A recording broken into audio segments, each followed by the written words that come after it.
I'm Isaac, and I mentor industry revolutionizing horror in every medium. I resolve narrative issues thoroughly. This toolkit is full of evidence-backed methods for mastering scary storytelling. If you want to become instantly effective in horror, then my one-to-one mentoring guarantees that you break through in the industry. So sign up for it in the link in the show notes. So let's talk about tropes. Everyone making or enjoying horror knows about tropes, but let's talk. Well, number one, they're sort of important. Number two, they can really hinder your creativity to begin with. And number three is that they're recognizable to pretty much everyone. But there are more important things in horror than tropes. 100%. There are plenty of examples out there. In Petigore, The Lighthouse, Twin Peaks: The Return. But still, all of these end up featuring tropes by the nature of storytelling. So breaking it down, what are tropes? Well, tropes are simply what's been seen before. And it is likely that your idea isn't too original. So therefore, no matter what you do, tropes become inevitable. So because tropes are the what, they're the most talked about thing in horror. It seems like they're the things that are putting bums on seats and hooking audiences in. But the thing is, the why behind the what isn't talked about enough in modern horror. The meaning, the reason behind the trope is what makes memorable stories.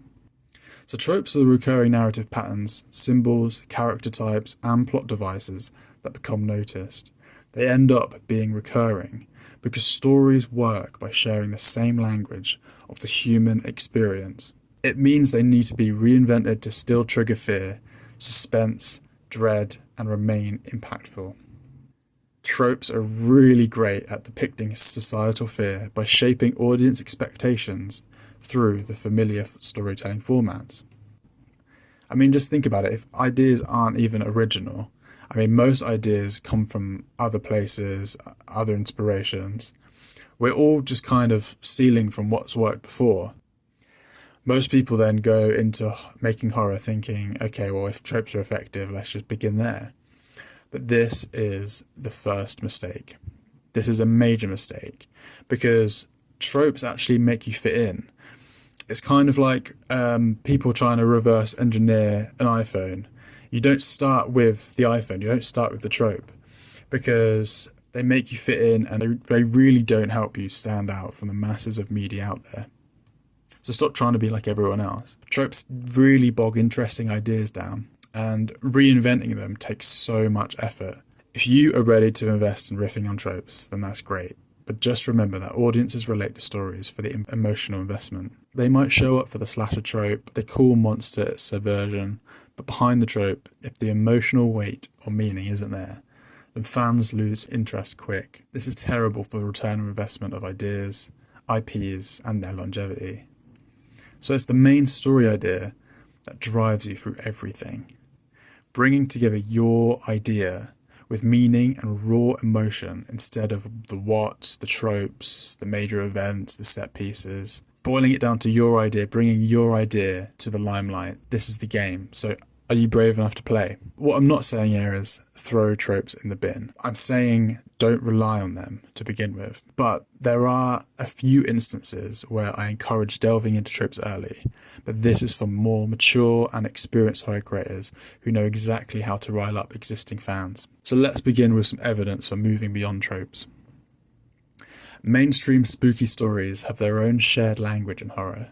The best stories subvert, strip down, or deliberately avoid the most familiar horror patterns. Think about jump scares, predictable kills, clear monsters, you get the idea. And instead, lean into ambiguity, psychology, mythic structure.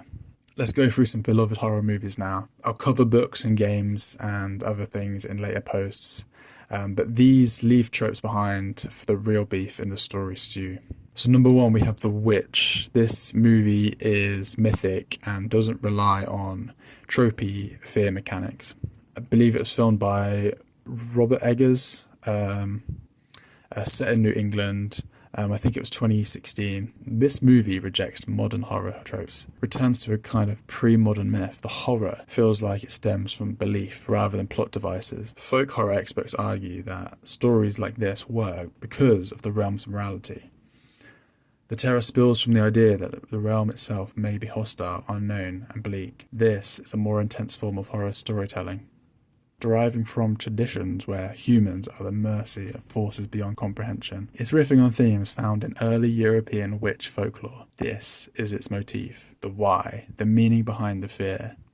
The meaning of its narrative is embedded by societal belief of the history and significance of the evil biddings that the witches brew. Next up we have Hereditary. These are just random horror films. They are really great examples though, because they were so mainstream, and I've just decided to pick apart why and how they go in other directions from existing trope setups. So yeah, Hereditary is a family tragedy disguised as horror, and I think to begin with, when making this film, they didn't intend it to be horror. They intended it to be a family tragedy, a drama. But what it does is, it seems on the surface like a haunted house, a sort of haunted house setup with possible demons. And this is exactly the things that I'm talking about when I talk about tropes, is that we've seen this kind of thing before. The audience is trying to make sense of the no clear fight back and win arc. The movie aligns with Aristotelian tragedy more than traditional horror. The terror truly emerges from the inevitability, what theorists call fatalistic narrative design. And this is something I'll go into depth a bit later. Like mythic tragedies, think doomed bloodlines, star-crossed lovers, the characters are trapped in the system they can't escape. Is a haunted house or a demon scary by itself? Kind of, but I've definitely seen it before. But how about an inevitable threat of a terrifying demon that you have no idea what it really is about, taking control of your every move, slowly but surely building to an immensity with the audience? It doesn't expect you to be scared by its tropes. It just knows that you'll be scared by its lingering, inevitable tragedy. Next up we have It Follows. And this, again, is riffing on the inevitability fear mechanic. So this uses minimalism, and the entity follows one simple rule. This is slow, inevitable, shape-shifting. The monster feels less like a modern trope and more like a myth. The movie reflects what folklorists call rule-based horror, built on the single memorable condition. I think in the movie it's something like it will continually walk until it gets you. And it's related to sex. But there are other examples, such as like don't go in the woods at night. Another example of this rule base is like don't break the taboo or tradition. We've seen that before quite recently in quite a few hack and slash movies. So the main narrative vehicle to the movie mixes idea and inevitability. It mimics myth and dark folk legends. The one simple rule is easy to transmit, be remembered, and instill fright throughout. The Babadook. This is monster as a metaphor. The Babadook, rather than killing the monster, the film reframes it as something that must be lived with. This movie is a modern myth, grounding the traditions of storytelling with relevant meaning. Interpretations of myth, the monster represents the shadow archetype. By tuning into the effects of the archetype, the audience feels something for the villain's goals. Its metaphor is something that cannot be destroyed, only integrated. And that's a direct inversion of a classic horror trope, where evil is expelled. But the true power here, and the draw, comes from the influence of the mythic qualities of this monster. It begins as child imagination and slowly creeps into the dark corners of reality. So these films don't eliminate tropes. What they do, though, is, in fact, because they've become influential, people have repurposed their ideas. The ideas then become tropes by nature. But they didn't begin with tropes. They weren't thinking clearly in clear black and white as, oh, I need to riff on this trope, this trope must be included. What they're doing is they're locking deeper into the narrative layers. So they're moving from genre tropes to mythic structures, from plot-driven fear, moving towards existential fear. and from external monsters into dialing into what makes these monsters internally tick. So these movies are great examples. I picked them because they replace formulaic repetition of horror with myth-like resonance. They prioritize ambiguity over resolution, thoughtfully subverting monomyth structures. They mimic how myths function, not explaining fear, but embodying it through motives, archetypes, and inevitability. So throughout this toolkit, I will be sharing the ins and outs of what makes scary storytelling strong, and this is really where it boils down to a few things. I will be sharing more on this podcast about the emotional investment and the more mythic side. My last episode was mythic storytelling, so tune into that to get a fuller understanding of bedrock foundations to bring the mythic to your horror. So being relevant is important, but moving tropes aside lets you dig deep into getting your ideas across easily. It lets your idea really connect with audiences, because audiences fondly remember their time spent with movies, not what got them into the theatres.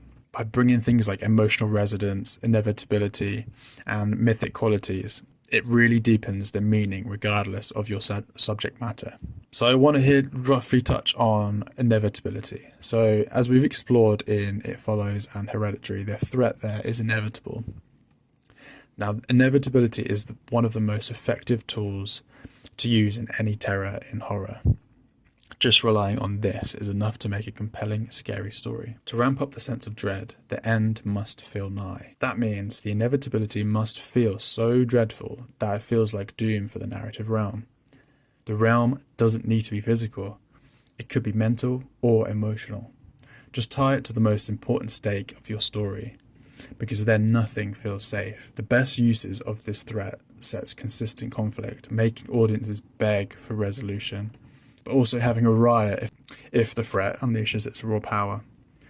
You can safely avoid any monster or horror trope by bringing something unique to the table. The end is nigh should have a totally different stake to something we've seen before. The more that you delve into this one, the more that you break apart what makes your monster inevitable, what makes it realm altering, what makes it unstoppable. This will really set your story apart. So really take time for it, because this is where you're going to stand out from any trope and anything that we've seen before. So this last bit I want to touch on is trusting fans. This is for the more experienced horror creator, and this is where you would want to include tropes in your horror in the creative process. So by all means, if your idea is sticky and it contains tropes, don't think about removing them, leave them there. But I'm talking about identifying and clearly inserting tropes that feel relevant and familiar to your audiences to be effective. So including tropes into your horror means that fans catch on quick. They know if you're stealing or reusing them. Subverting them is tricky by itself because, again, audiences catches things quickly. They recognize patterns even if they aren't there. Studies have shown this, and it's why mythic qualities are even important in the first place, and why subversion works.